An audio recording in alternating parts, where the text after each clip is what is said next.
सो drama की शुरुआत होती है और हमें हमारे मेन लीड को दिखाया जाता है जिसका नाम होता है जोंग, जो कि एक बेहद खतरनाक, चालाक और टॉप लेवल NSI एजेंट है। और आज वह अपने अब तक के सबसे खतरनाक मिशन पर आया है और एक ऐसी मूर्ति को तस्करों से बचाने के लिए जिनकी कीमत करोड़ों में है। जोंग ऊपर से पूरी टीम पर नजर रख रहा होता है। तभी उसके सीनियर जॉन का कॉल आता है। जॉन सख्त लहजे में कहता है कि किसी भी हाल में वह मूर्ति सही सलामत वापस आनी ही चाहिए। जोंग बस कॉपी डैट कह के कॉल कट कर देता है, लेकिन तभी गैंग का एक और मेंबर उसे देखने लगता है। बस फिर क्या, जोंग बिना टाइम वेस्ट किए उसे बिल्डिंग की छत से नीचे फेंक देता है और वह वहीं खत्म हो जाता है। और इस हादसे से सारे गैंग मेंबर्स अलर्ट हो जाते हैं और तभी जोंग की शानदार एंट्री होती है, बिल्कुल फिल्म स्टाइल में। अब गैंगस्टर उस पर टूट पड़ते हैं, लेकिन जोंग कोई आम इंसान नहीं था। उसकी मार्शल आर्ट की ट्रेनिंग और बिजली जैसी फुर्ती वह सबको धूल चटा देती है और एक एक करके सारे बदमाश नीचे गिरते हैं। लेकिन तभी एक आदमी मौका पाकर मूर्ति और पैसे लेकर के कार में फरार हो जाता है। जोंग फौरन बाइक पर सवार होकर के उसका पीछा करता है और छलांग लगा करके उस कार की छत पर चढ़ जाता है, कांच तोड़कर अंदर घुसता है और दोनों के बीच में जबरदस्त फाइट होता है। लेकिन तभी कार का भयंकर एक्सीडेंट हो जाता है और आग के लपट चारों तरफ फैल जाते हैं और सबको लगता है कि जोंग भी गया, पर नहीं। उसी आग के बीच से जोंग निकलता है और एक हाथ में मूर्ति, दूसरे हाथ में वह आदमी। क्या ही सिनेमैटिक सीन था। फिर सीन कट होता है और NSI ऑर्निफिस पर, जहां जॉन उस मूर्ति को ध्यान से देख रहा होता है, लेकिन मूर्ति का एक हाथ टूट गया था। जोंग को अचानक याद आता है कि उसने जब मैनेजमेंट को डराने के लिए एक गोली चलाई थी तो वो स्लिप्ट होकर के शायद मूर्ति पर लग गई होगी। जॉन का चेहरा सख्त हो जाता है और वह गुस्से में जोंग पर बरस पड़ता है। कुछ देर बाद वह दोनों NSI डायरेक्टर्स के पास जाते हैं और उन पर बुरी तरीके से चिल्लाता है और जॉन को ऑर्डर देता है कि जोंग को फ़ौरन नौकरी से निकाल दो। जोंग उसे समझाने की कोशिश करता है, सर, जोंग हमारा बेस्ट एजेंट है और उसे ऐसे नहीं निकाला जा सकता। डायरेक्टर भड़क जाता है और कहता है, अगर इतना ही शानदार है तो एक नामुमकिन मिशन पूरा करके दिखाओ। यहीं से शुरू होती है कहानी का एक नया ट्विस्ट। डायरेक्टर बताता है कि एक स्कूल के बारे में ओरिएंटल कन्वेंट है और यह स्कूल 50 साल पहले एक आदमी ने शुरू किया था जिसका नाम था ओरिएंटल। दिखने में शरीफ पर अंदर से बेहद चालाक और बेईमान था। उस वक्त का राजा उस पर बहुत भरोसा करता था और जब उसकी तबीयत बिगड़ी तो उसने अरबों रुपए का सोना ओरिएंटल को सौंप दिया ताकि वह उस सोने से गरीबों की मदद कर सके। लेकिन ओरिएंटल ने वह सारा सोना खुद रख लिया और जब लोगों को सच्चाई का पता चला तो उन्होंने राजा के महल पर हमला कर दिया, लेकिन तब तक देर हो चुकी थी। ओरिएंटल वो सारा सोना कहीं छुपा चुका था। जॉन बताता है कि एजेंसी को शक है कि वह सोना आज भी उस स्कूल में छिपा हुआ है और वह कहता है कि जोंग, अब तुम्हें स्कूल में एक स्टूडेंट बन करके जाना होगा और उस सोने को ढूंढना होगा। जोंग हैरान होकर के कहता है कि मैं स्टूडेंट जैसा दिखता भी नहीं हूँ। जॉन मुस्कुराकर जवाब देता है, नहीं जोंग, तुम अब भी काफ़ी यंग लगते हो और यह मिशन सिर्फ तुम ही कर सकते हो। और अपनी नौकरी से बेहद प्यार करने वाला जोंग आखिरकार इस मिशन के लिए तैयार हो जाता है और यहीं से शुरू होती है उसका सबसे अजीब, खतरनाक और इंटरेस्टिंग मिशन। दूसरी तरफ सीन कट हुआ और शो को दिखाया जाता है। एक चुलबुली लड़की, थोड़ी लापरवाह लड़की जो अपने प्रिंसिपल की बर्थडे पार्टी में आई होती है। शुरुआत में सब कुछ ठीक चल रहा होता है, लेकिन थोड़ी ही देर में सुआ इतनी ज़्यादा ड्रिंक कर लेती है कि कंट्रोल ही नहीं हो पाता है। नशे में वह प्रिंसिपल से उलझ जाती है और मजाक मजाक में उसके बाल खींच लेती है। तभी उसके सामने उसका बिग निकल जाता है और वहाँ मौजूद सबको पता चलता है कि उसका प्रिंसिपल तो टकला निकला। तो पूरी तरीके से सब लोग शॉक हो जाते हैं, माहौल एकदम शॉकिंग हो जाता है और सुआ टल्ली हालत में वहाँ से निकल जाती है। और अब सीन शिफ्ट होता है सुआ की माँ के रेस्टोरेंट पर, जहाँ पहले से जोंग और उसकी टीम बैठकर खाना खा रहे होते हैं। तभी कुछ गुंडे वहां आ जाते हैं और सुआ की मॉम से बदतमीजी करने लगते हैं। सुआ बीच में आती है और उन्हें रोकने की कोशिश करती है, लेकिन उल्टा वो लोग उसे ही परेशान करने लगते हैं। और फिर जोंग का धांसू एंट्री मोमेंट आता है और वो चुपचाप उठता है और पलक झपकते ही उनकी धुलाई करना शुरू कर देता है। उसके मूव्स, उसकी ताकत और सब कुछ देख करके शुआ दंग रह जाती है। उसके चेहरे पर एक साफ साफ खुशी दिख रही होती है। और वो जोंग से पूरी तरीके से इम्प्रेस हो चुकी होती है। फाइट खत्म होते ही जोंग बिना कुछ कहे रेस्टोरेंट से बाहर चला जाता है और तभी कहानी फ्लैशबैक में जाती है जोंग के पास्ट में। दरअसल जोंग एक अनाथ लड़का था। बचपन में स्कूल के बच्चे उससे खूब बुली करते थे क्योंकि उसके पास कोई परिवार नहीं था। उसके पिता भी एक NSI एजेंट थे जो कि एक मिशन पर गए थे लेकिन कभी लौट कर नहीं आए। जोंग के जो पिता होते हैं उसके साथ जो काम करता था उसने जोंग को अडॉप्ट कर लिया और अपने बेटे की तरह पाला। उसी की देख रेख में जोंग बड़ा हुआ और एक दिन NSI एजेंट बन गया और अब अगले दिन जोंग ने एक मिशन की तैयारी करनी शुरू कर दी थी। टीम उसके लिए फेक आइडेंटिटी, रिपोर्ट कार्ड और स्कूल एडमिशन की पूरी फाइल तैयार कर ली थी। जोंग के लिए यह सब कुछ बेहद अजीब था क्योंकि वह अपनी स्कूल लाइफ से नफरत करता था। लेकिन अब उसकी मिशन ड्यूटीज़ है तो फिर वो मना कैसे कर सकता है। इसलिए अगले ही दिन वह स्कूल पहुंचता है और वहीं पहले दिन ही उसकी मुलाकात होती है शुआ से। शुआ उसे पहचान लेती है और तुरंत डांटना शुरू करती है कि इतनी कम उम्र में शराब पीते हो और शर्म नहीं आती तुम्हें, तुम्हारे पेरेंट्स तुम्हें रोकते नहीं है क्या। जोंग बस मुस्कुराता है और माफ़ी मांगता है और अब अपनी क्लास की तरफ चला जाता है। जैसे ही वह क्लास में एंटर करता है सबकी नज़रें उस पर टिक जाती हैं। लड़कियां उसकी पर्सनालिटी को देख करके दंग रह जाती हैं और सब उससे बात करने की कोशिश करते हैं लेकिन जोंग किसी को भाव नहीं देता। तभी हमें पता चलता है कि जोंग की बेटी येना भी उसी क्लास में पढ़ती है। अब क्लास के बाद येना जोंग को छत पर बुलाती है और कहती है कि प्लीज़ मेरी शिकायत डैड से मत करना। जोंग मुस्कुराकर वादा करता है और वापस अपनी क्लास में लौट जाता है। स्कूल की छुट्टी होते ही जोंग बाहर निकलता है और तभी उसकी नज़र एक पुरानी बंद बिल्डिंग पर पड़ती है जिसके बाहर बड़ा सा बोर्ड लगा होता है और यहाँ आना मना है। जोंग को कुछ अजीब महसूस होता है और वह उस बिल्डिंग के पास जाता है। दरवाज़ा पर ताला लगा होता है लेकिन तभी उसकी नज़र बिजली के मीटर पर जाती है और वह शॉक्ड रह जाता है क्योंकि वह मीटर अभी भी चल रहा होता है। तभी उसे कुछ बच्चे दिखाई देते हैं जो एक लड़के ली को परेशान कर रहे होते हैं। उनमें से एक लड़का हंगिल जोंग को देख करके उसकी तरफ बढ़ता है और उसे भी बुली करने की कोशिश करता है लेकिन जोंग बिना रिएक्ट किए उन्हें इग्नोर कर देता है और क्लास में लौट जाता है। बाद में वो ली से उस बिल्डिंग के बारे में पूछता है जिस पर ली बताता है कि वो हॉरर बिल्डिंग है। जोंग उसकी बातों को बकवास समझ करके छोड़ देता है। रात को घर पहुंच करके जोंग वह पूरी बात अपने बॉस जोंग को बताता है और कहता है कि मुझे लगता है कि उस बिल्डिंग में कुछ तो गड़बड़ है। मैं आज रात वहीं जा करके तलाशी लूँगा। और बस यहीं से शुरू होता है कहानी का एक नया रहस्यमय मोड़। रात के सन्नाटे में मास्क पहने जोंग धीरे धीरे उस पुरानी बिल्डिंग के पास पहुंचता है और वह सावधानी से दरवाज़ा खोलने ही वाला होता है कि तभी पीछे से किसी की आवाज़ आती है। जोंग पलटता है तो सामने शुआ खड़ी होती है हाथ में बंदूक लिए। वह सख्त लहजे में कहती है मास्क उतारो। लेकिन जोंग को जैसे ही मौका मिलता है और वह एक झटके में शुआ को हल्का सा झटका दे करके वहाँ से भाग निकलता है। शुआ कुछ समझ पाती उससे पहले ही जोंग अंधेरे में गायब हो चुका होता है। दूसरी तरफ सीन कट होता है और स्कूल की अध्यक्ष सुपर को जो कि एक आदमी के फ्यूनरल में शामिल होती है उसकी बातों से साफ झलकता है कि उस आदमी की मौत के पीछे उसी का हाथ है। अगले दिन स्कूल का माहौल तनाव भरा होता है। प्रिंसिपल सुआ उस पर बरस पड़ते हैं क्योंकि वह पिछली रात उस नकाबपोश आदमी को पकड़ नहीं पाई थी। गुस्से में उसे सजा दी जाती है। ढेर सारी फाइलें चेक करने की सुआ थक जाती है लेकिन कहती है क्योंकि यही उसका फ़र्ज है। उसी बीच जोंग अब भी उस रहस्यमय बिल्डिंग पर नज़र रखा हुआ होता है। तभी उसकी नज़र पड़ती है मियोंग जू का असिस्टेंट उसी बिल्डिंग के अंदर जा रहा होता है। जोंग उसका पीछा करने लगता है और तभी सिक्योरिटी गार्ड आकर के रास्ता रोक देता है और सख्त लहजे में कहता है कि यहाँ आना मना है, वापस जाओ। जोंग पीछे हटता है लेकिन तभी उसकी नज़र पास की डस्टबिन पर पड़ती है जहाँ से कोई अजीब सी आवाज़ आ रही होती है। वह झुककर ढक्कन खोलता है और अंदर देखता है कि ली को किसी ने वहाँ पैक कर रखा है। जोंग उसे बाहर निकालता है हैरान होकर के पूछता है क्यों भाई, तुम इनसे इतना ज़्यादा क्यों डरते हो। अब ली धीरे धीरे कहता है क्योंकि मेरे पापा नहीं हैं और सब इसी बात का फ़ायदा उठाते हैं। तभी वहाँ शुआ पहुँचती है और ली की हालत देख करके सवाल करती है तुम्हारे कपड़े इतने गंदे क्यों हैं।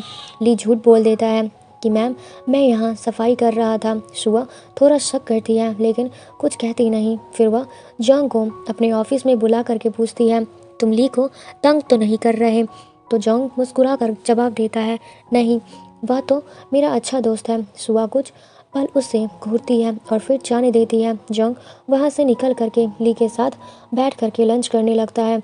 लंच के दौरान जॉन्ग ली से उस बिल्डिंग के बारे में पूछता है। ली धीरे धीरे उसकी डरावनी कहानी बताने लगती है। वह कहता है कि कई साल पहले वहाँ एक डांस क्लास हुआ करती थी जहाँ एक लड़की थी और वह आई और उसका सपना था दुनिया की सबसे बेस्ट डांसर बनना, लेकिन उसकी क्लासमेट उसे बहुत तंग करती थी और एक दिन उससे परेशान करते हुए उसका भयानक एक्सीडेंट हो गया और उसके दोनों पैर कट गए। और जब उसका डांस करने का सपना टूट गया तो उसने उसी बिल्डिंग में अपनी जान दे दी।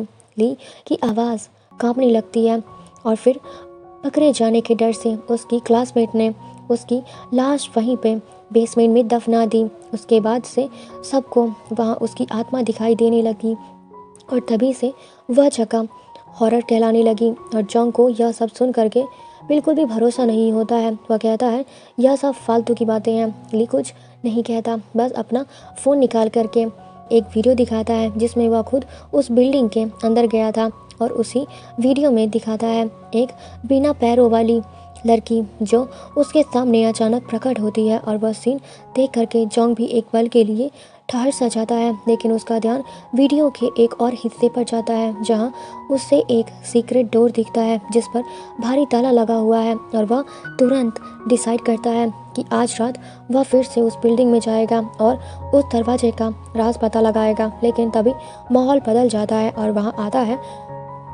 वहाँ पर हंगेल आता है और हमेशा की तरह ली को परेशान करने लगता है और इस बार तो हद कर देता है। ली के खाने में थूक रख देता है और उसे ज़बरदस्ती वह खाना खाने के लिए कहता है।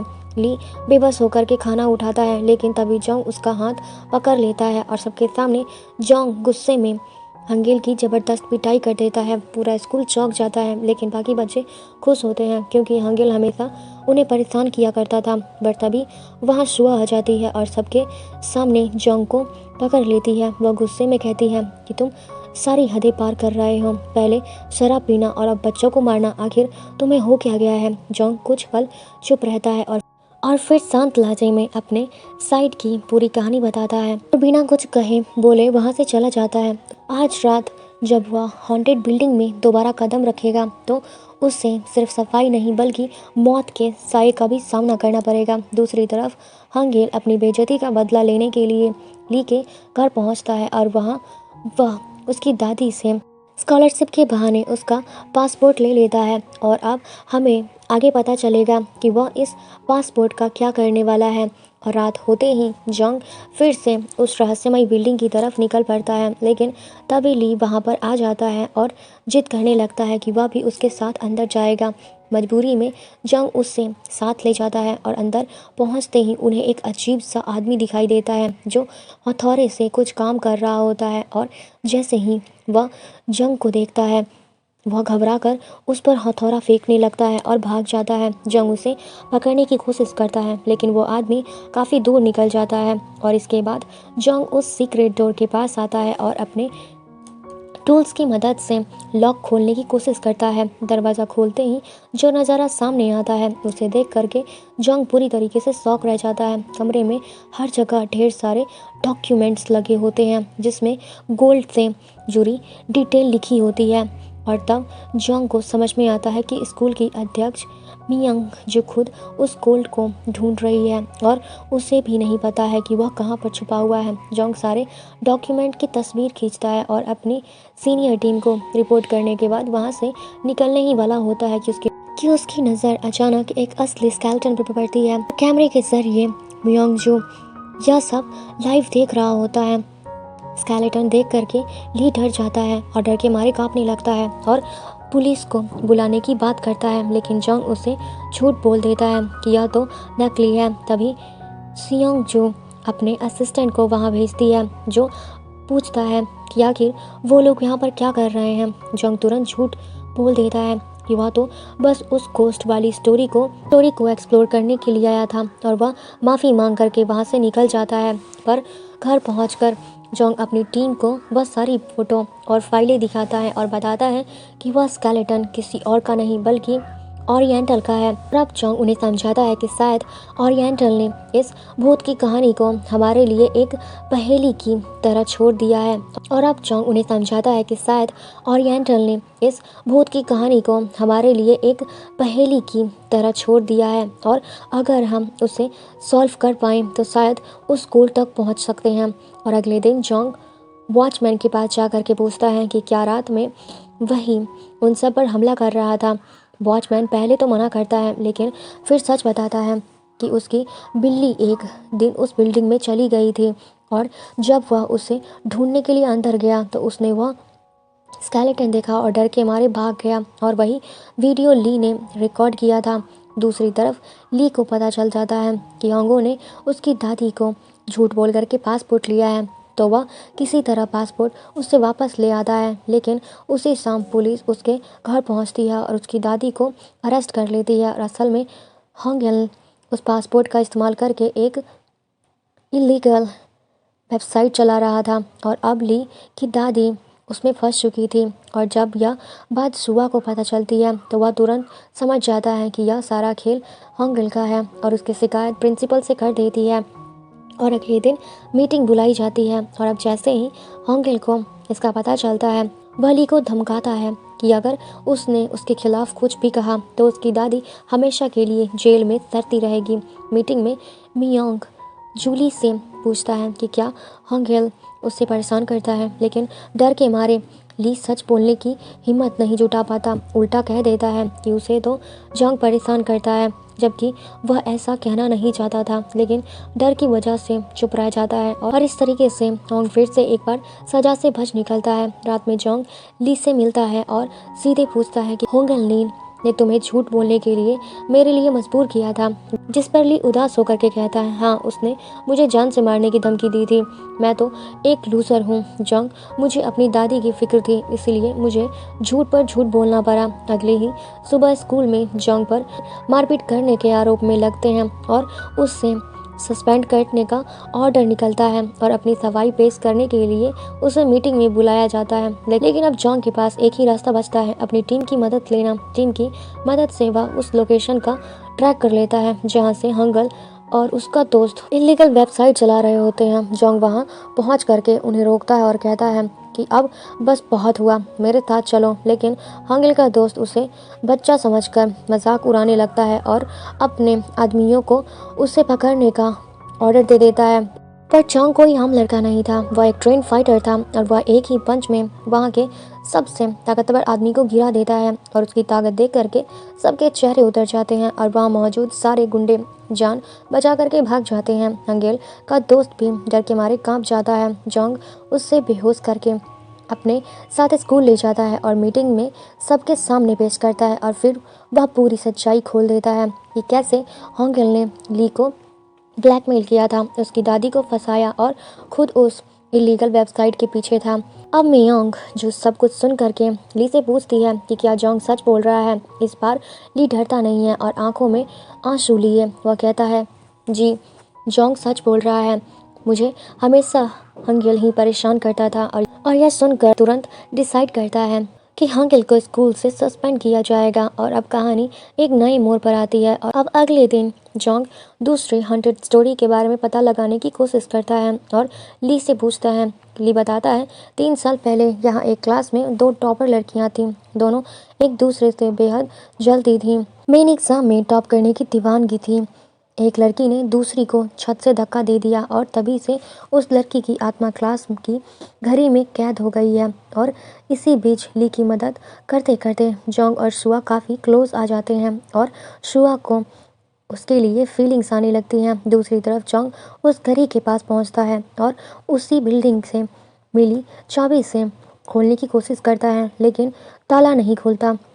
तभी वहाँ येना आती है और कहती है कि हमारे स्कूल में ऐसी 2 घड़ियाँ हैं एक यहाँ और दूसरी काउंसलिंग रूम में है। जोंग को समझ में आ जाता है कि यह चाबी उसी दूसरी घड़ी की है और वह काउंसलिंग रूम में जाने की कोशिश करता है, लेकिन वहाँ हेला उसे रोक लेती है और कहती है कि इस कमरे में सिर्फ काउंसलिंग मेंबर्स ही जा सकते हैं। अगर अंदर जाना है तो पहले काउंसलिंग मेंबर बनो। और अब जोंग काउंसलिंग मेंबर बनने की फैसला कर लेता है और सुआ के पास जा कर के पूछता है कि मुझे क्या करना होगा मेंबर बनने के लिए। सुआ मुस्कुरा कर बताती है कि एग्ज़ाम क्लियर करना होगा। जोंग अब पूरे जोश में एग्ज़ाम की तैयारी में जुट जाता है। एग्ज़ाम से एक दिन पहले जोंग स्कूल नहीं आता तो सुआ को उसकी बहुत चिंता होती है और वह उससे कॉल करती है तो जोंग बहाना बना देता है कि उसकी तबीयत ठीक नहीं है और अब वह एग्ज़ाम नहीं दे पाएगा। सुआ को उसकी बातों में कुछ अजीब लगता है तो वह खुद उसके लिए खाना लेकर के उसके घर जाने का फैसला करती है। अब जब जोंग को पता चलता है तो उसके होश उड़ जाते हैं, क्योंकि जिस एड्रेस को उसने अपना घर बताया था वहाँ तो अभी तक कुछ भी सेट नहीं हुआ था। इसीलिए वह अपनी टीम को फ़ौरन बुला करके कहता है कि जल्दी करो, सब फर्नीचर अंदर डालो और घर को सेट करो। सब लोग मिलकर रातों रात वह घर सेट कर देते हैं ताकि वह असली लगे। लेकिन जैसे ही वह सब लोग निकलने की तैयारी करते हैं, सुबह पहुँच जाती है और सब लोग किचन के अंदर वाले कवर्ड में छुप जाते हैं। माहौल एकदम टेंशन भरा हो जाता है और तभी सुआ उस कवर्ड का दरवाज़ा खोल देती है और इसी बीच जोंग का पैर फिसल जाता है और वह सीधा सुआ पर गिरता है। दोनों एक दूसरे के बहुत करीब आ जाते हैं और उन दोनों के बीच में एक प्यारा सा किस हो जाता है जो देखने में काफ़ी ज़्यादा रोमांटिक लग रहा होता है। दोनों की नज़रों का सामना बस कुछ सेकंड के लिए होता है, मगर वह पल जैसे थम सा जाता है। सुआ जल्दी से उठती है और थोड़ा घबरा जाती है और थोड़ी सी घबराई हुई आवाज़ में पूछती है कि तुम लोग कबर्ड के अंदर क्या कर रहे हो। तभी जोंग की टीम फ़ौरन बहाना बना देती है और कहती है हम तो उसे सरप्राइज़ देने के लिए आए थे। सुआ को बात थोड़ी अजीब सी लगती है, लेकिन वह ज़्यादा कुछ कहे बिना मुस्कुराती है और वहाँ से चली जाती है। सब लोग राहत की सांस लेते हैं। अगले दिन जोंग का एग्ज़ाम होता है और उसने ठीक से पढ़ाई नहीं की होती है तो थोड़ा नर्वस होकर एग्ज़ाम देता है। और अब अगले दिन सुआ रिजल्ट अनाउंस करती है और शॉकिंगली जोंग 10th पोजीशन पे आ जाता है, जबकि ये ना फिर से टॉप कर जाती है। जोंग को अपनी पोजीशन से ज़्यादा इस बात की खुशी होती है कि अब वह ऑफिशियली काउंसलिंग मेंबर बन गया है। उसी दिन वह काउंसलिंग रूम में जाता है और उस मिस्टीरियस क्लॉक को चेक करने लगता है, लेकिन तभी वहाँ हेला आ जाती है और जोंग को डिनर के लिए इनवाइट करती है। जोंग के पास मना करने का कोई रीज़न नहीं होता है और वह मजबूरन उसके साथ चला जाता है। वहाँ येना भी मौजूद होती है और डिनर के दौरान और हेला की बातों से साफ झलकता है कि वह मन ही मन जोंग को पसंद करने लगी है। डिनर के बाद हेला कट जाती है जहाँ उसकी माँ मियोंगजू उसका इंतज़ार कर रही होती है और जैसे ही मियोंगजू को पता चलता है कि हेला सेकंड पोजीशन पर आई है, वह गुस्से से भर उठती और कहती है कि मुझे बहाने नहीं चाहिए, अगले एग्ज़ाम में सिर्फ फर्स्ट ही आनी चाहिए। वह चाहती है कि उसकी बेटी हर चीज़ में परफेक्ट बने। इसके बाद मिंगजू एक बुजुर्ग राइटर से मिलने के लिए जाती है जो कभी ओरिएंटल के साथ काम कर चुकी थी और वो उससे कहती है कि मुझे ओरिएंटल के सारे सीक्रेट बताओ, मगर वो राइटर साफ मना कर देती है। मियोंगजू का गुस्सा 7वें आसमान पर पहुंच जाता है और वह अपने असिस्टेंट को आदेश देता है कि इस आदमी के बारे में जितनी भी जानकारी मिल सके सब निकालो। दूसरी तरफ जोंग फिर से उस क्लॉक रूम में जाता है और वहाँ उसे एक लेटर मिलता है। मुझे तुम्हारे बारे में सब कुछ पता है एजेंट। और यह पढ़ते ही जोंग के हाथ पैर कांपने लगते हैं। कोई उसकी असली पहचान जान चुका था। अगले ही दिन वह जॉन के साथ डायरेक्टर के पास जाकर के सारी बात बताता है, लेकिन डायरेक्टर गुस्से में फट पड़ता है कि तुम्हें मिशन की अहमियत का ज़रा भी एहसास नहीं है और एक काम भी ठीक से नहीं कर पाए हो। वह तुरंत अपने असिस्टेंट को कॉल करता है और कहता है कि सारे स्टाफ का डाटा मेरे पास लाओ। और तभी जॉन जोंग से कहता है कि उस रूम का सीसीटीवी फुटेज चेक करूंगा, शायद कुछ पता चले। अगले दिन वह अपने स्टूडेंट प्रेसिडेंट के पावर का इस्तेमाल करके सीसीटीवी रूम में आ जाता है और फुटेज चेक करने लगता है, लेकिन वहाँ कुछ भी नहीं होता। सब रिकॉर्डिंग डिलीट हो चुकी थी, किसी ने पहले ही सब कुछ मिटा दिया था। तभी सीन कट होता है और मियोंगजू की तरफ जो एक शूटिंग लोकेशन पर होती है और शॉकिंगली वह राइटर पेड़ से बंधा हुआ होता है। तभी उसका असिस्टेंट आकर के कहता है कि मैडम आपके कहे मुताबिक वो रिकॉर्डिंग मैंने साफ सुथरे तरीके से डिलीट कर दी है। मियोंगजू कहती है कि अब जोंग के बारे में हर छोटी से छोटी बात मुझे चाहिए। उसी वक्त जियोंग के फ़ोन की घंटी बजती है। दूसरी तरफ से आवाज़ आती है कि हेलो एजेंट, कैसे हो। जोंग चौंक जाता है। या तो स्कूल का वॉचमैन था। वो कहता है कि मुझे तुमसे कुछ ज़रूरी बात करनी है, छत पर मिलो। जोंग तुरंत वहाँ पहुँचता है, लेकिन जब वह पहुँचता है तब तक छत पर कोई और होता है और एक मास्क पहना हुआ आदमी वह वॉचमैन से कहता है कि तुम तो मुझे पहले ही मिल चुके हो, और फिर अचानक उस पर हमला कर देता है। दोनों के बीच ज़बरदस्त फाइट होता है और उसी झपट में वॉचमैन छत से नीचे गिर जाता है। जोंग दौड़ता हुआ उसके पास पहुंचता है, लेकिन अब बहुत देर हो चुकी थी। वॉचमैन मर चुका था। जोंग उसकी पॉकेट से कुछ निकालता है और एक पुरानी डायरी, और जैसे ही वह उसे खोलता है उसकी आंखें फटी रह जाती हैं। वह डायरी किसी और की नहीं बल्कि उसके अपने पिता की होती है, और वही डायरी जो उसके पिता हमेशा अपने साथ रखा करते थे। तभी जोंग को छत से कुछ अजीब आवाज़ें सुनाई देती है, तो वह फ़ौरन वहाँ पहुँचता है और सामने खड़ा होता है वह मास्क वाला आदमी। उसे देखते ही वह रहस्यमयी शख्स जोंग पर जानलेवा हमला कर देता है। लेकिन जोंग कोई आम लड़का नहीं था, वह एक ट्रेंड फाइटर था और वह उस पर लगातार पलटवार करता, और जैसे ही मौका मिलता है वह उसके मास्क को हटाने की कोशिश करता है। लेकिन तभी वह आदमी अचानक उसे धक्का दे करके वहाँ से भाग निकलता है। जोंग उसका पीछा करता है, पर वो रहस्यमयी शख्स कहीं गायब हो जाता है। गुस्से से भरा हुआ जोंग अब सीधे डायरेक्टर के ऑफिस में पहुंचता है और चिल्लाते हुए पूछता है कि मेरे डैड कहाँ हैं और उसकी डायरी उस वॉचमैन के पास कैसे पहुंची। पहले तो डायरेक्टर कुछ नहीं बोलता, लेकिन जब जोंग उसे धमकाता है तो वह पूरी सच्चाई उगल देता है। दरअसल जोंग के डैड भी इसी मिशन पर भेजे गए थे और अब तक वह लापता है। डायरेक्टर कहता है कि मुझे नहीं पता था कि वह जिंदा है या नहीं है। यह सुनकर जोंग का गुस्सा फट पड़ता है और वह डायरेक्टर को मारने ही वाला होता है कि तभी वहां जोंग आ जाता है और उसे रोक लेता है। जोंग उसे शांत करते हुए कहता है कि ऐसा करने से तुम्हारे पिता वापस नहीं आएंगे। अगर सच में उन्हें ढूंढना है तो तुम्हें मिशन पूरा करना होगा। यह सुनकर जोंग की आंखों में आंसू आ जाते हैं और वह इमोशनल हो जाता है और अपने पिता की याद में खो जाता है। तभी जोंग अपनी जेब से एक पुरानी फ़ोटो निकालता है जिसमें वह और जोंग के डैड साथ में होते हैं। वो फ़ोटो देख करके जोंग चुपचाप वहाँ से चला जाता है। अगले दिन पूरे स्कूल में सनसनी मच जाती है, क्योंकि वॉचमैन की मौत से सभी डर के मारे कांप रहे होते हैं। साये की वजह से सबको लगता है कि यह काम उसी गोस्ट वाली चुड़ैल ने किया है। जोंग अब अपने डैड की डायरी लेकर के उस रहस्यमयी घड़ी के पास आता है। डायरी में उसके पिता ने कुछ क्लूज लिखे होते हैं। जैसे ही वह उन क्लूज को फॉलो करता है, घड़ी से एक म्यूजिक साउंड निकलता है। तभी वहाँ पर स्वा आ जाती है और पूछती है कि क्या तुम्हें वॉचमैन की मौत के बारे में पता है। जोंग झूठ बोल देता है, लेकिन स्वा गुस्से में कहती है कि मुझसे झूठ मत बोलो जोंग, मैंने तुम्हें वहाँ देखा था। दरअसल उस रात स्वा घर नहीं गई थी, और जब वॉचमैन छत से गिरा तो उसने खुद अपनी आंखों से सब कुछ देखा था, और यहाँ तक कि उस मास्क वाले आदमी को भी। स्वा उसे धमकाती है कि मैं सब कुछ पुलिस को बता दूंगी। जोंग तुरंत दरवाज़ा बंद कर देता है और उसे दो चॉइस देता है, या तो तुम यह मिशन लीक करके खुद जेल चली जाओ या फिर मेरा साथ दो। स्वा डर जाती है और कुछ नहीं कहती, वो चुपचाप वहाँ से चली जाती है। और वहीं दूसरी तरफ हम म्योंग जू को देखते हैं जो किसी से मिलने आई होती है, और तभी उसका दिमाग पुराने दिनों में चला जाता है। अब फ्लैशबैक में दिखाया जाता है कि वह वॉचमैन से मिल रही थी, और तभी वही खुलासा होता है कि वह भी एक सीक्रेट एजेंट था जिसने अपनी टीम को धोखा दे करके अकेले ही उस गोल्ड को ढूंढने का फैसला किया था। अब मिंग जू से गुस्से में कहती है कि मुझे तुम्हारे सारे राज पता चल गए हैं, अब मैं तुम्हें एक्सपोज कर दूंगी। जिस पर वॉचमैन कहता है कि मुझे भी तुम्हारे सारे काले सच पता चल गए हैं, अब मैं सब कुछ जोंग को बता दूंगा। यह सुनकर म्योंग जू डर जाती है और अपने असिस्टेंट को उसे खत्म करने का ऑर्डर दे देती है। और अब सामने आता है सबसे बड़ा ट्विस्ट। यह मास्क वाला आदमी कोई और नहीं बल्कि म्योंग जू का असिस्टेंट ही होता है। कहानी फिर प्रेजेंट में लौटती है, और जहां म्योंग जू किसी से कह रही थी आखिर और कितने खून करने पड़ेंगे मुझे उस सोने को ढूंढने के लिए। और बस इसी डायलॉग के साथ सीन ब्लैकआउट हो जाता है, और दूसरी तरफ हम जोंग को देखते हैं जो अपने डैड की डायरी पढ़ते हुए भूत की तीसरी कहानी तक पहुंच चुका होता है।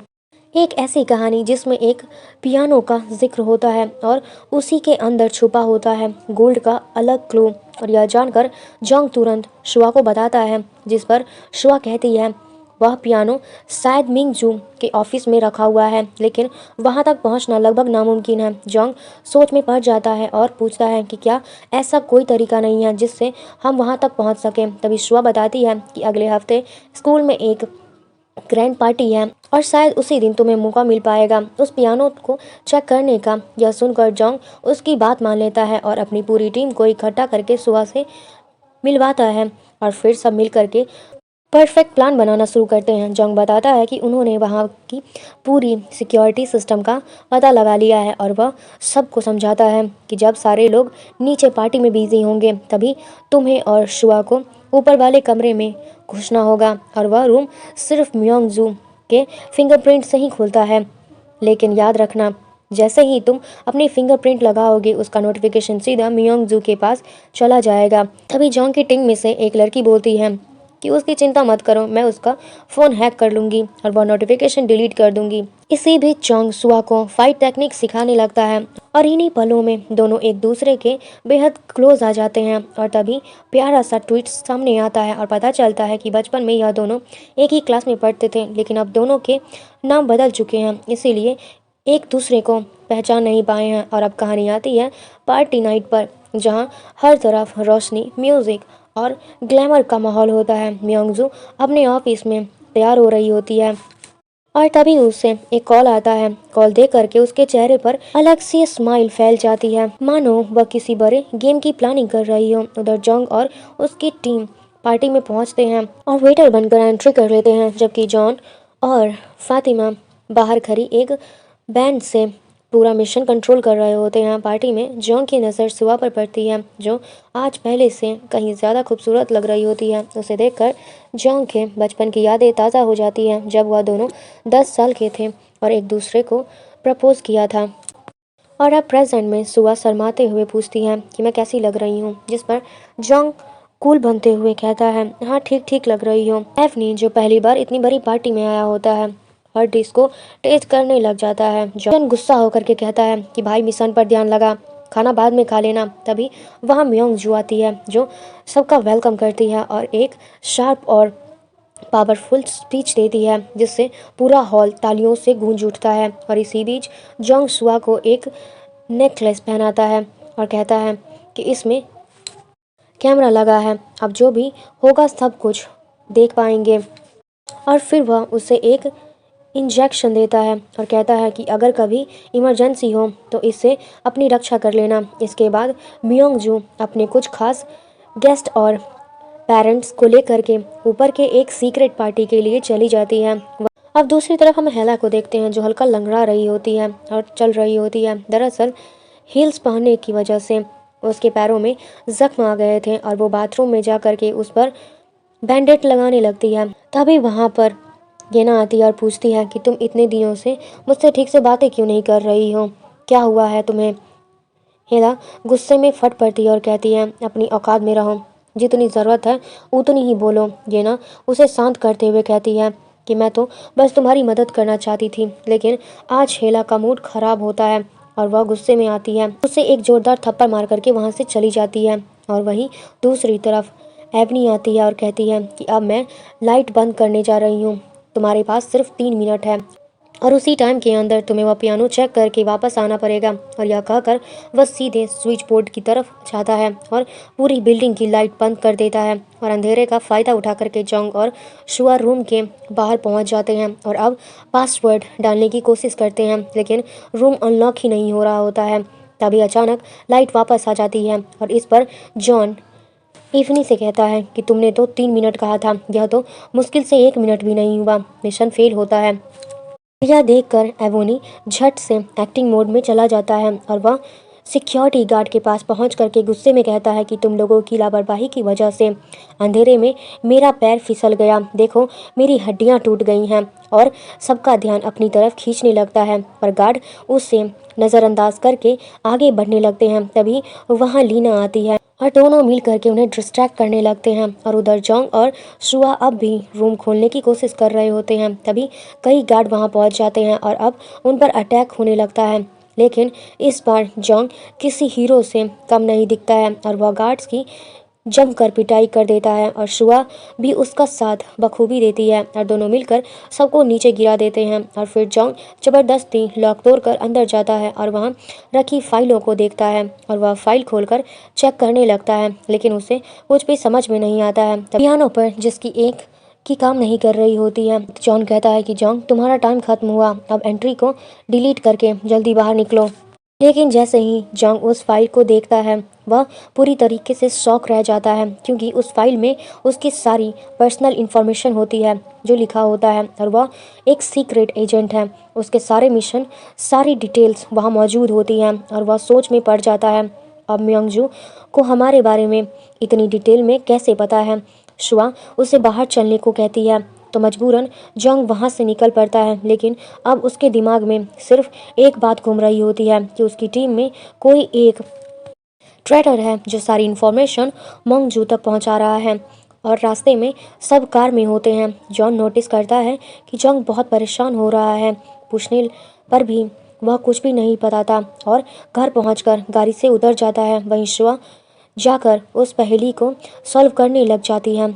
कई कोशिश के बाद भी उसे कोई क्लू नहीं मिलता। थक कर वह एक आखिरी बार कोशिश करती है। इस बार वह अपने स्कूल के नेशनल एंथम को पियानो ट्यून से जोड़ती है और तभी उसे एक बड़ा क्लू मिलता है। खुशी से झूमती हुई वह तुरंत चियोंग को कॉल करती है, लेकिन वह अब भी म्योंगजू की ऑफिस वाली बात को लेकर के परेशान रहता है, इसीलिए कॉल इग्नोर कर देता है। हार ना मानते हुए शुआ खुद उसके घर के पास वाले स्टोर पर पहुंच जाती है। वहां उसे जोंग मिलता है और वह उसे वह पेपर देता है जिसमें उसने क्लू ढूंढा था। बातों बातों में जोंग कह देता है कि तुम मेरी बचपन की दोस्त हो और फिर उसे उसके चाइल्डहुड नेम से बुलाता है। यह सुनकर के वो तो शौक रह जाती है और गुस्से में कहती है, तो तुम ही वो इंसान हो जिसने मेरा दिल तोड़ा था। बचपन वाला नाम सुनकर उसे गुस्सा आ जाता है, क्योंकि वह नाम उसे बिल्कुल भी पसंद नहीं होता है। वह जोंग से कहती है कि आगे से मुझे उस नाम से मत बुलाना। गुस्से में वहाँ से चली जाती है और अगले दिन शुआ जब स्कूल पहुँचती है तो हंगेल को एक सीक्रेट वेबसाइट के बारे में पता चलता है और यह सुन लेती है। जिज्ञासा में वह भी उस वेबसाइट पर जाती है। जो कुछ वहाँ देखती है उसे देखकर उसका दिमाग हिल जाता है। वेबसाइट पर पहले से ही स्कूल के सारे कंपटीशन विनर्स डिसाइड किए जा चुके थे। शुआ समझ जाती है कि म्योंगजू पेरेंट्स से मोटी फीस लेकर के उसके बच्चों को बिना टैलेंट के विनर बना रही है। जो बच्चे मेहनत करते हैं उनकी मेहनत पर यानी कि पानी फेरा जा रहा है। वो तुरंत यह बात स्कूल की बाकी टीचर्स को बताती है, लेकिन कोई भी ध्यान नहीं देता। सब इसे नज़रअंदाज कर देते हैं। इसके बाद शुआ सीधे जोंग के पास जाने लगती है, लेकिन तभी कहानी में एक और ट्विस्ट आता है। किसी टीचर ने शुआ की चुगली म्योंगजू से कर दी होती है। अगले ही पल म्योंगजू उससे मिलती है और मुस्कुराते हुए उसे इनडायरेक्टली धमकाने लगती है। हमारा काम इस स्कूल में पढ़ाना है, ना कि इधर उधर ताका झाकी करनी है। शुआ उनकी बातों के पीछे का मतलब समझ जाती है और बिना कुछ बोले वहाँ से निकल जाती है। इसके बाद वह जोंग के पास पहुँचती है और कहती है कि मुझे तुम्हारी मदद चाहिए, मैं म्योंगजू को एक्सपोज करना चाहती हूँ। वह बच्चों के भविष्य के साथ खेल रही होती है, लेकिन जोंग बिल्कुल ठंडे अंदाज में जवाब देता है, मुझे अपना मिशन पूरा करना है, तुम इसे खुद ही हैंडल कर लो। यह सुनकर शुआ टूट जाती है पर हार नहीं मानती। वह खुद ही स्कूल से सारे सबूत इकट्ठा करने लगती है। उधर दूसरी तरफ जोंग म्योंगजू की कार में टैंकर फिट कर देता है और वह लाइब्रेरी में येना से मिलने के लिए जाता है, जो आने वाले स्कूल कंपटीशन के लिए दिन रात मेहनत कर रही होती है। और उसे देखकर जोंग को अफसोस होता है, क्योंकि उसे पता था कि इन कंपटीशन के विनर्स तो पहले से ही डिसाइड किए जा चुके हैं। उसे येना के लिए बुरा लगता है और उसकी सारी मेहनत बेकार चली जाएगी। अब घर आकर वह ट्रैकर के जरिए म्योंगजू की कार की लोकेशन चेक करता है और पता चलता है कि वह हंगिल के पिता से मिलने गई है। दोनों की बातचीत में साफ सुनाई देता है, शिया को उस वेबसाइट का पता चल गया था, इसीलिए हमने उसे ब्लॉक कर दिया है और अब कोई भी उससे एक्सेस नहीं कर पाएगा। और वहीं से जोंग को एक और बड़ा राज पता चलता है, मोंगजू का असली सपना और इस दुनिया की सबसे बड़ी स्कूल ऑर्गेनाइजेशन बनाना। इसके लिए उसे ढेर सारे पैसे चाहिए और इसी वजह से वो उसे गोल्ड की तलाश में पागलों की तरह जुटी हुई है।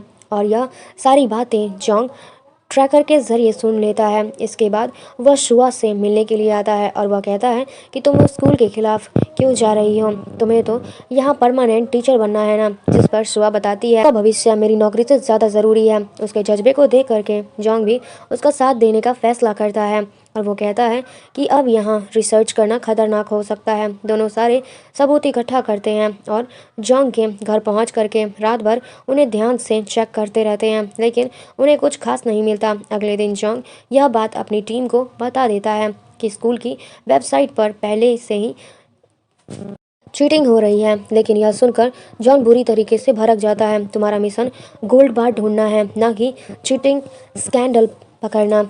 उधर सुआ को पता चलता है कि एक टीचर जिसने अब तक हुए सभी कंपटीशन के पेपर्स चेक किए थे, वह यह बात को जॉन को बताने उसके घर पहुंचती है। लेकिन जैसे ही दरवाज़ा खोलती है, वह देखती है कि घर का दरवाज़ा पहले से ही खुला हुआ है। अंदर जाते ही उसे एक मास्क पहने हुए आदमी दिखता है जो उस पर अटैक करता है और उसे बेहोश करके भाग जाता है। और कुछ देर बाद जॉन घर लौटता है तो देखता है कि सुआ बेहोश पड़ी है और वह तुरंत उसे उठा करके अस्पताल ले जाता है। जब सुआ होश में आती है तो कहती है, मुझे एक टीचर के बारे में पता चला है, उसका नाम जीवन है और वह इस घोटाले का मास्टरमाइंड है। और इस पर जॉन कहता है कि तुम अभी आराम करो, मैं इस बारे में पता लगाऊंगा। उसी समय एवोनी का कॉल आता है जो डीएनए तुम्हारे घर से मिला था, वह जीवन नाम का टीचर से मैच कर गया है। और यह सुनकर जोंग समझ जाता है कि जीवन को किसी ने भेजा था और वह कोई और नहीं मिंगजू की ही थी, जिसने उसे जोंग के पिता की डायरी चुराने के लिए भेजा था। और अब जोंग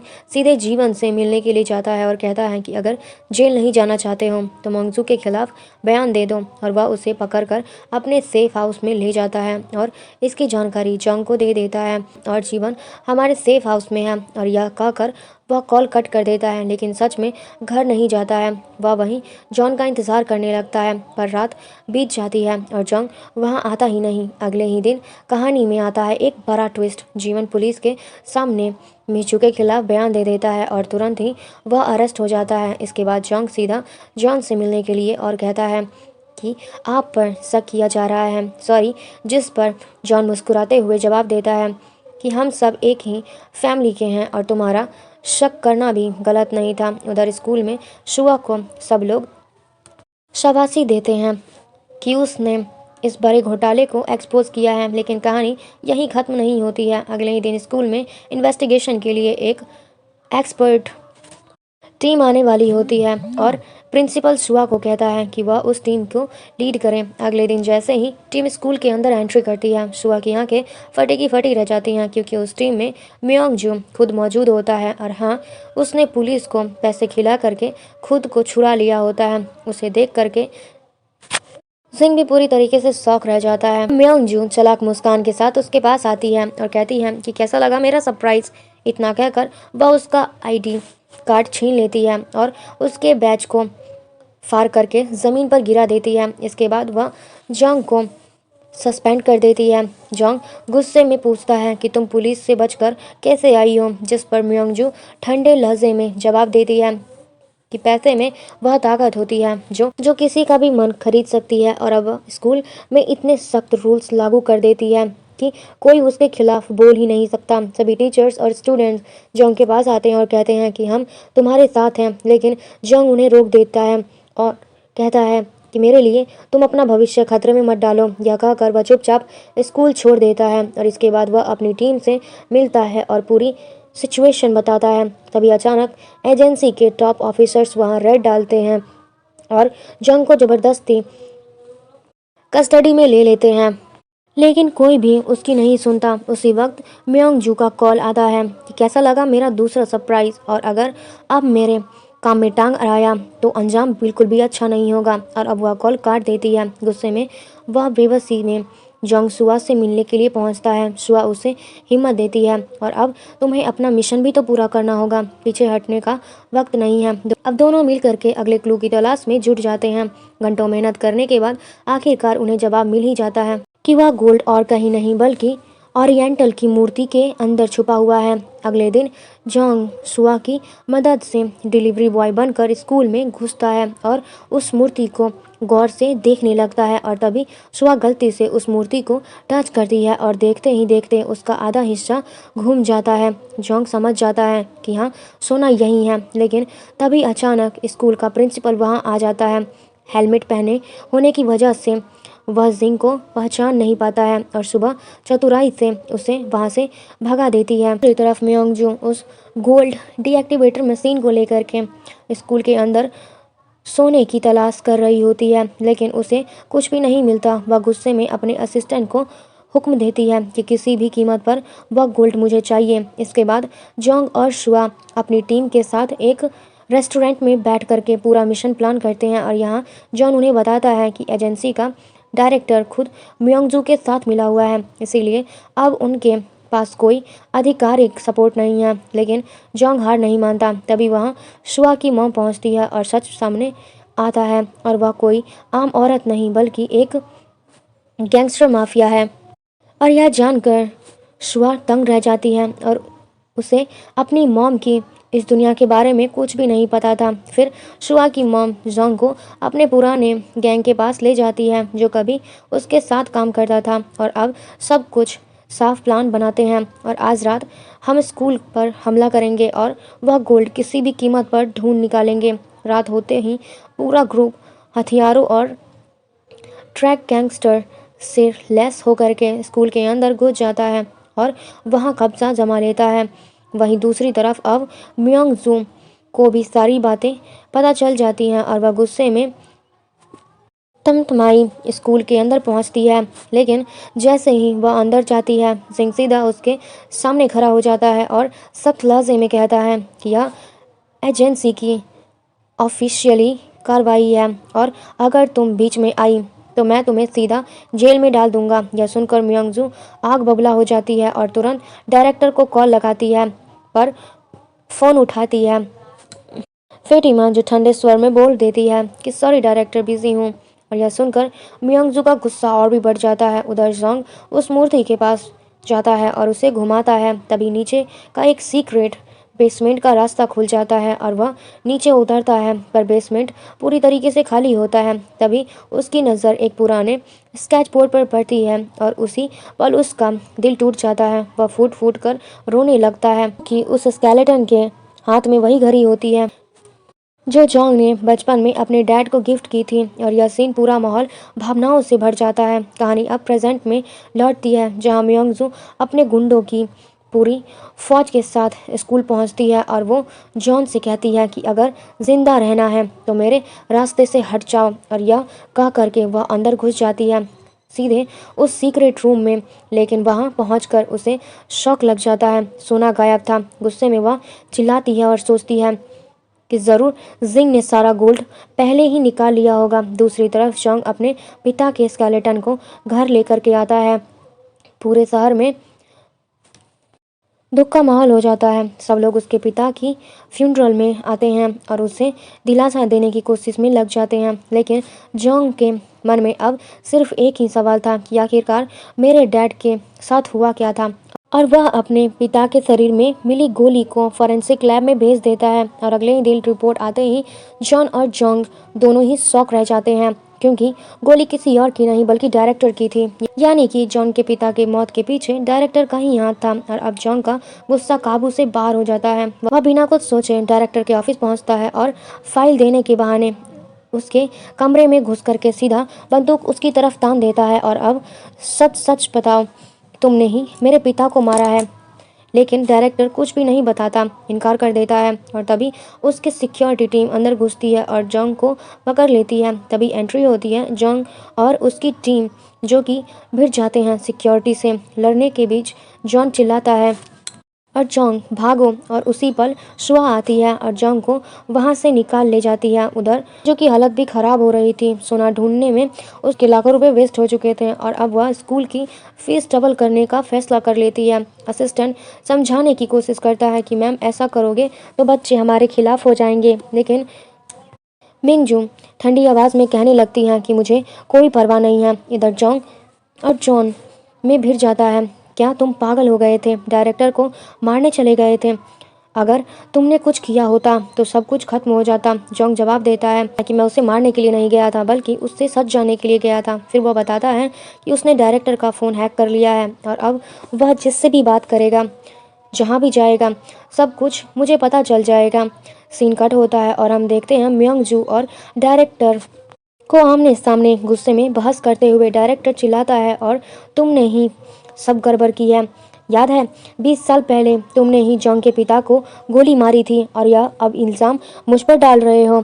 जोंग, जो यह सब सुन रहा होता है, हिल जाता है। कहानी अब 20 साल पीछे जाती है, जहां अब देखते हैं कि जोंग के पिता जो डायरेक्टर से मिलने के लिए आए होते हैं। तभी मिंग जू आती है और उनसे गोल्ड के बारे में पूछती है, लेकिन वह शांति से जवाब देता है कि यहाँ कोई गोल्ड नहीं है और यह सब अफवाहें हैं।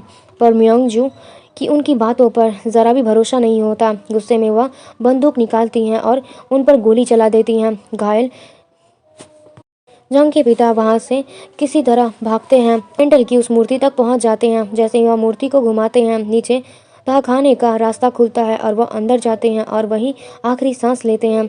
इस एक पल में कहानी पूरी तरीके से बदल जाती है और अब जोंग के सामने सिर्फ एक ही मिशन बचता है, अपने पिता की मौत का सच सामने लाना।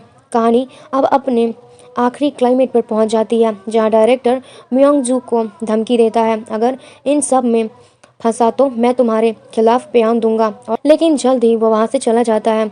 इसी बीच जोंग डायरेक्टर को फ़ोन करता है और कहता है कि मुझे सारी सच्चाई पता चल गई है, अगर तुम मेरा साथ नहीं दोगे तो तुम भी म्योंजू के साथ जेल जाओगे। यह सुनकर डायरेक्टर समझ जाता है कि अब म्योंजू के साथ रहना खतरे से खाली नहीं है और वह जोंग का साथ देने का फैसला करता है और उसे एक सुनसान जगह पर मिलने के लिए बुलाता है। लेकिन जैसे ही जोंग वहाँ पहुँचता है, कार का एक दरवाज़ा खुलता है और उसे पता चलता है कि डायरेक्टर पहले ही मर चुका है और अब उससे पहले कि वह कुछ कर पाता, पहले कोई पीछे से उसे डंडा मारकर बेहोश कर देता है। अगले दिन जब जोंग की आंख खुलती है तो वह खुद को कार में पाता है, उसके हाथों पर खून लगा होता है। तभी पुलिस आती है और उसे डायरेक्टर के मर्डर में अरेस्ट कर लेती है। अब पुलिस स्टेशन में म्योंगजू आती है और सोने के बारे में पूछती है। जोंग जवाब देता है, वहाँ कोई सोना नहीं था, यह सब सिर्फ अफवाह थी। पर म्योंगजू को उस पर भरोसा नहीं होता और वह धमकी देती है, अगर मुझे कल तक सोना नहीं मिला जिससे प्यार करते हो, मैं उन सभी को जान से मार दूंगी। पुलिस उसे कोर्ट ले जाने लगती है, लेकिन जोंग मौके का फ़ायदा उठा करके वहाँ से भाग निकलता है। घायल होने के बावजूद वह शुआ को बुलाता है। दोनों उसके घर चले जाते हैं। अगले दिन जोंग अपने घर पहुंचता है और एक पेन ड्राइव ढूंढता है जिसमें उसने अब तक म्योंगजू के खिलाफ सभी सबूत जमा किए थे। साथ ही रिकॉर्डिंग भी थी जिसमें म्योंगजू और उसका असिस्टेंट डायरेक्टर को मारने की साजिश कर रहे थे। जोंग पेन ड्राइव को पुलिस कमिश्नर को दिखाता है और अब कहता है कि अगर अब मेरा साथ नहीं दोगे तो तुम भी मिंगजू के साथ जेल जाओगे। अब मजबूरन कमिश्नर को उसका साथ देना ही पड़ता है और म्योंगजू के खिलाफ अरेस्ट वारंट जारी हो जाता है। जोंग स्कूल पहुंचता है और म्योंगजू को अरेस्ट करने लगता है। म्योंगजू अब बुरी तरीके से फंस चुकी है, लेकिन वह अपने आप को और स्कूल को नष्ट करने का फैसला करती है। गैसोलीन डाल देती है और लाइटर पकड़कर धमकी देने लगती है। सभी यहाँ पर उसकी बेटी हेला आती है और कहती है कि यह सब बंद करो। म्योंगजू कहती है कि तुम यहाँ से चली जाओ, मेरे पास और कोई रास्ता नहीं है, मैं तुम्हें नहीं मारना चाहती हूँ। उसी समय जोंग पहुँचता है और उसका ध्यान भटका कर लाइटर छीन लेता है और उसे अरेस्ट कर लेता है। फिर वह म्योंगजू के असिस्टेंट को मैन्युपुलेट करवा करके उसे म्योंगजू के खिलाफ गवाही दिलवाता है, जिससे उसे उम्र कैद की सज़ा मिलती है। इसके बाद जोंग घर जा कर के अपने डैड की यादों में खो जाता है और उसे फ्लोर पर एक तारा बना टाइल दिखाई देता है और जैसे ही वह टाइल को हटाता है उसमें वह सोना मिलता है। जोंग खुशी से चिल्लाता है, डैड आप सच में ग्रेट थे। फिर वह जॉन को सब कुछ सच बताता है और सभी उत्साह में भर जाते हैं। इस मिशन को पूरा करने के बाद सभी का प्रमोशन हो जाता है। कहानी 5 साल आगे बढ़ती है। जॉन ने शुआ से शादी कर ली थी। फातिमा और एबोनी भी एक दूसरे को डेट करने लगते हैं। जॉन अब डायरेक्टर बन गया था और वहीं हेला अपने पैशन को फॉलो करती है। जॉन बच्चों को एजेंसी की क्लास देने लगता है और अब इसी के साथ यह कहानी की हैप्पी एंडिंग खत्म होती है।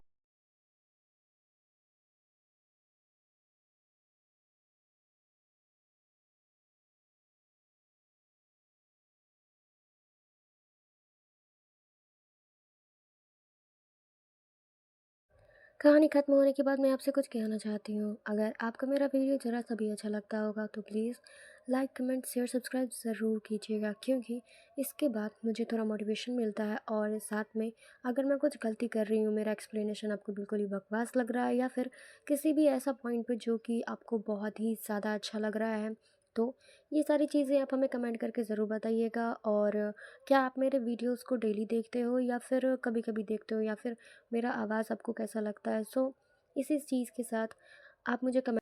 सो मिलते हैं नेक्स्ट कहानी के साथ, तब तक के लिए गुड बाय, अलविदा। और लाइक, कमेंट, शेयर, सब्सक्राइब तो कर ही दोगे, सो याद दिलाने की ज़रूरत नहीं है।